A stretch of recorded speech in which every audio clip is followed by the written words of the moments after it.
There is well concocted and designed and tailored plan to bring businesses in Ashanti region down.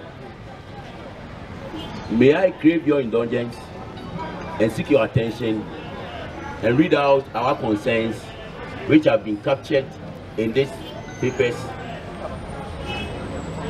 I therefore read from what we have written here. The caption is Business in Ashanti region under attack. Ghana Union of Traders Association, which is the parent body of all sector associations, has received countless reports from all members of persistent and unjustifiable harassment meted out to them by custom officials in the region. Upon further checks, interrogations and consultations, these were the revelations and findings. We believe the Ministry of Finance directed and instructed them to embark on this special exercise on the premise and preconceived idea that out of the total tax generated from all the regions in Ghana, Ashanti region contributes only 3%, which is lower to Techiman in Bunu East region, as has been confirmed by Honorable Deputy Minister of Finance, Kwaku Party, and his boss substantive minister. 2. All import values used in computing and generating import duties are under invoiced by all businessmen from Ashanti. On that score, all consignments from our entry points or entry ports to Ashanti region ought to be re-examined. These goods are offloaded at custom yards under the mercy of the weather, and unreasonable losses are incurred to the detriment of the ordinary trader. There is also the problem of post-clearance audit, which our checks has revealed that Ashanti region is unfairly targeted.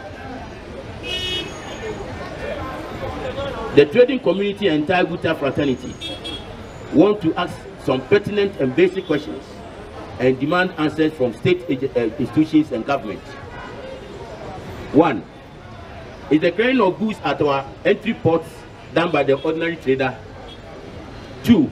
Does the ordinary trader opt to suffer the brunt of work judicially mandated and dedicated to custom officials and agents, while these custom officials and agents go scot-free? 3. Are there special training which customs officials at our entry ports undergo, whilst others assigned to embark on this harassment plea don't have? 4. One will also ask, the inception of paperless system and elimination of human interface to bring sanity at our entry ports useless?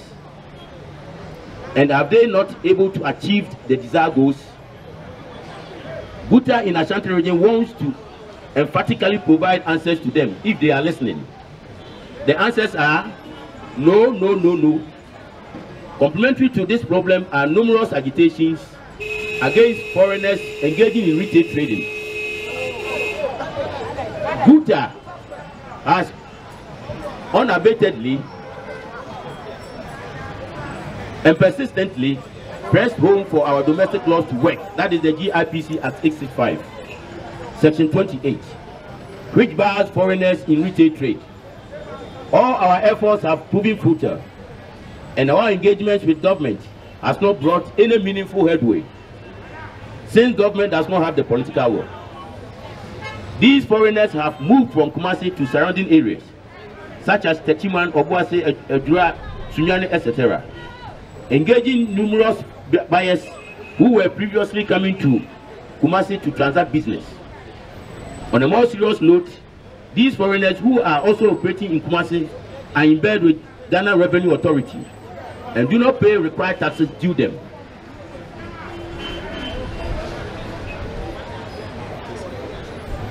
A case in point was when compliance team was instituted in June 2018 by the Trade Minister, Honorable Alan Chamatin, which comprised of all state agencies, Ghana Revenue Authority, GRA, Ghana Immigration Service, Ghana Standard Authority, Ghana Police Service, Ghana Investment Promotion Center, and Ghana Union of Traders Association.